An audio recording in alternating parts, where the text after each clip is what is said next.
അപ്പം നമ്മൾ നേരെ പോയത് അമ്പലത്തിലേക്കാണ് ഗൈസ്. അമ്പലത്തിൽ പോയിട്ട് സെറ്റാക്കിയിട്ട് പൊളിക്കാൻ വിചാരിച്ചു. അമ്പലത്തിൽ പൊളിക്കല്ല, എന്തിനാ പോകുന്നത് അറിയാലോ.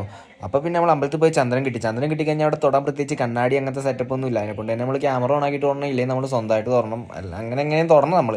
എന്നിട്ട് നമ്മൾ തിരിച്ചു വരാൻ നോക്കുമ്പോൾ നമ്മളോട് കേളുവാൻ പറഞ്ഞു പായസം ഉണ്ട്, അപ്പോൾ അത് കഴിച്ചിട്ട് വന്നു. അപ്പോൾ സമയം കുറച്ചെടുക്കും. അപ്പോൾ അതുവരെ നമ്മളതിലിങ്ങനെ നടക്കും. അപ്പം ഇങ്ങനെ ചുമ്മാ നടന്നുകൊണ്ട് നിന്നപ്പോഴാണ് ഒരു സാധനം കണ്ടത്. എന്താ സംഭവം എന്ന് വെച്ചാൽ എന്തോ ഓഡിറ്റോറിയം സെറ്റപ്പാണ്. ഓഡിറ്റോറിയം സെറ്റപ്പ് എന്ന് വെച്ചാൽ കല്യാണം നടത്തുന്ന അങ്ങനത്തെ സെറ്റപ്പ് അല്ല, ഫുഡ് കഴിക്കാനൊക്കെ ഉള്ള അങ്ങനത്തെ ഒരു സെറ്റപ്പ്, ഒരു ചെറിയ സെറ്റപ്പ് സംഭവം. നമ്മൾ അതിലേക്ക് നടന്ന് മടുത്ത് നമ്മളൊരു മരത്തിൻ്റെ വീട്ടിലൊന്ന് ഇരുന്ന് കൈസാന്ന് ഇരുന്നിട്ട് നേരെ മുകളിലോട്ട് നോക്കിയപ്പോൾ ആ കാർമേഘം മൂടിക്കെട്ടി വന്നേക്കുന്നത്. ഇവൻ എങ്ങാനും പെയ്താൽ ഫുള്ള് ചെളിയാവും, കാരണം ഇന്റർലോക്ക് ഒന്നും ഇടാത്തതുകൊണ്ട് തന്നെ വിഷയമാണ്. അവസാനം അവൻ ഇരുണ്ട് മൂടി വന്ന പോലെ തന്നെ അവൻ പെയ്തു. പക്ഷെ അവൻ വന്ന് അലമ്പാക്കിയിട്ടില്ല, വലിയ രീതിയിൽ പെയ്യാണ്ടാവും. മഴ വലിയ രീതിയിൽ അലമ്പാക്കിയില്ല കൈസ്. അപ്പോൾ നമ്മൾ ഫോട്ടോ എടുക്കാൻ പോയി, പെട്ടെന്ന് വെയിലൊന്നും ഉണ്ടായിരുന്നു. പിന്നെ നമ്മൾ ആകാശത്തേക്ക് നോക്കിയപ്പോൾ പണ്ട് നമ്മൾ സൂര്യൻ ഇട്ടൊരു വലയം കണ്ടില്ല, ആ സംഭവം. ഈ സംഭവം അവിടെ നോക്കിക്കൊണ്ടിരുന്നപ്പോഴാണ് അവിടെ പായസം കൊടുക്കുന്നുണ്ടായിരുന്നത്. അപ്പോൾ നമ്മൾ അതുവരെ ഉണ്ടായിരുന്ന എല്ലാ പരിപാടിയും ഒഴുകിയിട്ട് നമ്മൾ നേരെ പായസം കഴിക്കാൻ വന്നു. അപ്പം അങ്ങനെ ഇന്നത്തെ പരിപാടി കഴിഞ്ഞു, പായസവും കഴിച്ചു, അമ്പലവും പരിപാടിയും കഴിഞ്ഞു, സെറ്റായി. അപ്പോൾ ഗൈസ് നമ്മൾ പോവുകയാണ്. ഓക്കെ.